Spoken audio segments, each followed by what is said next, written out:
folks, and welcome to another video. We're going to mention one or two things in this video, but what I thought I'd start with is the strawberries. Now I know I've mentioned this in the earlier videos about the flowers. So you can see here we've got the strawberries and we've got flower. Now if we get a frost now, the chances are that the flowers can probably die if it gets caught, and that'll go black in the middle there. But anyway, when I last chatted to you about this, I suspected that I'd got one or two late strawberry plants in here. But from looking at my plants today, there's something else happening. Now let's just have a look. So we've got those down in that bed there, and then we've got one or two dotted down here, folks, down here, and we've got some more here, and then it keeps going on, and you can see we've got more here. We've got some strawberries forming, and yet again here. Now I can tell you, especially about this strawberry plant here, folks, that this had strawberries on back in May. So what's happening here then, eh? It's September the 30th It is, yeah. These are all having their second fruiting. Now these aren't perpetual ones. They're not late ones. These are early strawberries. So they're having the second lot. Now, okay, you could have said, well, maybe I potted a few up wrong. But as we've got more and more in flower, and I realise that's not the case, especially then when you come and have a look at the other beds here. Now look here, now these, yet again, these had all the strawberries back in May. And what have we got here? We've got more. We've got more here. You know, here. They're all fruiting a second time. And these are, I can tell you which ones these are. These are the Corona. These are the ones that produce the big strawberries. Not only that, folks, we go then through to the next beds. And yet again, these fruited all in May. We've got a second crop in. And again, in here, we've got more here. So there's definitely something strange going on here, folks. It's not the norm. You know, this is definitely not a, you know, the odd late plant being put in, because they haven't. These are all, I know for a fact, a Corona in these beds here. So the weather's playing a bit of a, well, it's acting strange, isn't it, Nigel? Well, it's a bit different, yeah. I know the spring was rather wet and cool. It affected the apples very much, and we didn't have much of a winter really. It didn't it didn't get rid of many of the pests, which we'll see in a few minutes when we look at the apple tree. So we're going to have a little potter up here.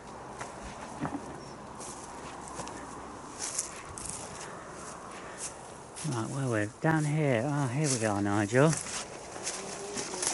So as Nigel's just pointed out not long ago, I've missed some raspberries here, golden raspberries, but we're still fruiting away, and I've just had one, and we've got, can you see here, folks?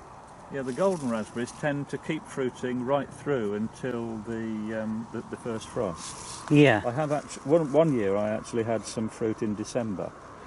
And that one there, when it goes that orangey colour, is ripe to pick. When they're not ripe, they're a yellowy colour. Just like that one there I'm touching with my thumb at the moment. So you've got to remember, if you've got those like that, you leave it for a bit longer, but you've got to be careful not to let them go too ripe. Yeah, so if you've got yellow raspberries, don't cut them out yet, don't cut them back to the ground, because they should still be fruiting for a few weeks. Yeah, and the only thing about these is they've got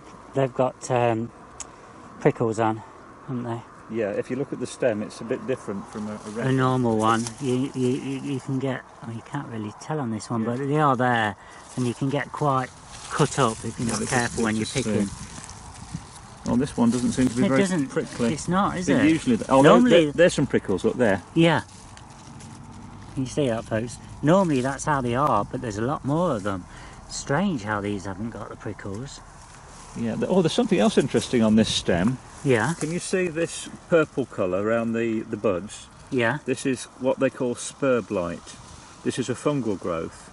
Right. And yellow raspberries, I've found, don't get it quite as badly as red ones. If you red raspberries, the spur blight often will kill off the cane. Right. And if you've got a plot where you've got a lot of moisture... Is this when you got the undergrowth? If you don't cut back the undergrowth? Yeah, you've got to get rid of the undergrowth, otherwise the fungus will actually kill the cane. Yeah, yeah. But yellow ones seem to be more proof against it. Right. Okay. Right, let's go and have a look at the Braeburn apple tree. I'll let you have a little chat about that, Nigel. Is it yeah. Pointing the camera at this? Yes. Can you see this, folks? This is what, rust? It's pear rust, yes. Pear rust, yeah. It's a fungal growth, and there isn't really a cure for it, but some years a lot of pear trees get this. And what is it, a weather? Partly down to... It tends to happen when you see this ladybird? Is that ladybird? No, that's... The rust is causing a strange growth on the other side of the leaf. Look at that. Yeah, plants do very strange things when they're under stress. Yeah. Yeah. Oh yeah. Yeah. Oh yeah, I can see them all now. Yeah, no, there isn't any treatment for this. It tends to happen when the environment's too damp or you've got too many leaves. Okay. So all you can do is reduce the number of leaves by doing some pruning. Yeah. And turn a blind eye to it. It doesn't stop it fruiting. No. And it won't kill the tree. And will this die back? This will die. Should be all right next year. Well, next year, if we have a normal winter, with a bit of luck, you won't have so much rust. Okay. Okay. And this one doesn't look very happy. Have you mentioned that before? No, we haven't. This tree's died, folks. Yes, I think it's had it. That's had it. That's got to come out. Yeah. Not sure what happened to that. Yeah, job for the winter there, I think. Yeah. Yeah. Yeah, this is the Braeburn tree we've got in front of us. You can see it's got quite a good crop on it. Yeah, it has. Yeah, there's a good lot of apples here. Now, we found with the early apples, and your Lord Lambourne especially, you've had a very reduced yield. What were the symptoms, Julie, on your apple tree? Basically, it went round, we got loads of rings on them, and the apples just basically, they all died, and it was... went rotten on the tree? Yeah. And this is a pest which is becoming a real pest, a real troublesome pest in Leicestershire. It's called apple sawfly, and I did mention it last year in one of our videos. But this year it's really crippled. Bad. My Lord Lambourne, which I normally get 100 to 150 apples off, we only got 7 eatable ones this year. Yeah, all of the others just dropped off. Just dropped off, yeah. And you can tell when you've got sawfly because, well, this tree has got it, unfortunately. Can you see this scar on the apple there? Yeah. Now, if you get a scar on an apple like that, it means inside that there is or was a sawfly grub. Okay. And that apple won't mature properly. Do we take that off then? Well, I'd just leave it on because you get a usable apple if you're quick with it when it is nearly ripe. Right. Whether or not the sawfly is still in there, I don't know, because they sometimes escape through the side of the apple. They can escape through there. Okay. A little hole at the end there. So when it's sawfly damaged, is it some sort of chemical what the sawfly excretes? Yes. What causes? Yes. I think they give off some chemical which either attracts bacteria or has bacteria in it, and the whole fruit just rots very quickly. Okay. And if you've got an apple like that, the chances are that the tree is infected. The tree is infected, and there are many apples with sawfly that have not got scars on. We can see over here these apples look fine at the moment. Well, we'll keep our fingers crossed. Yeah. They might continue to look fine, but you might find that they go brown eventually. Okay. Now we've got something else interesting to discuss on here, haven't we, Nigel? Yeah. This is what the tree, one of the trees where we did some pollinating. I pollinated this with a red-fleshed apple, and you can see some of the apples look a bit strange. they haven't got the end to the fruit, you know, the calyx. Yeah. Let's have a look at that. There we are. Like That's an ordinary apple that's pollinated by bees. Yeah. This one is pollinated by me with a little a glass rod. Yeah.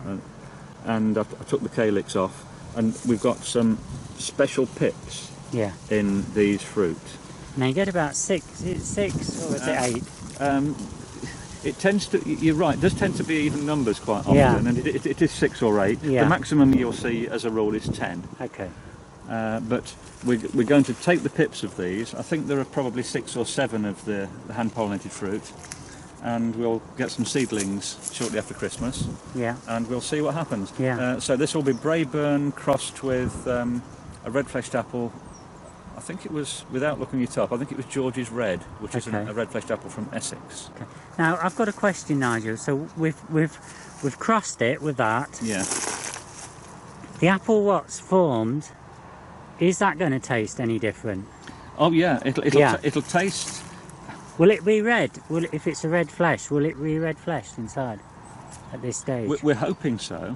Right. But we don't actually know until we get the seedlings and graft them and get the tree and pick the fruit. That's one of the funs. Okay, so at this stage, before we get the pips, there'll be no difference. Is that right or not? There might be a difference. What will happen is you'll get a fruit which is somewhere intermediate between the Braeburn and the other parent. Got you. Yeah. And on average, you'll tend to get a flavour that is sort of midway between. So we'll perhaps when we do the apple tasting, we'll try it then, and then. Yeah. Yeah. But that's going to be a year or two yet before we get any fruit. That's what I mean. What about this fruit? No, these fruit will taste exactly normal. That's what my question was. Right. Sorry, yeah. Nigel. Yeah. Okay, folks. I hope you understand that. Yeah. But right. Okay. Yeah. Okay. Got you. Now, what else is there to see? Is there any more things to comment on?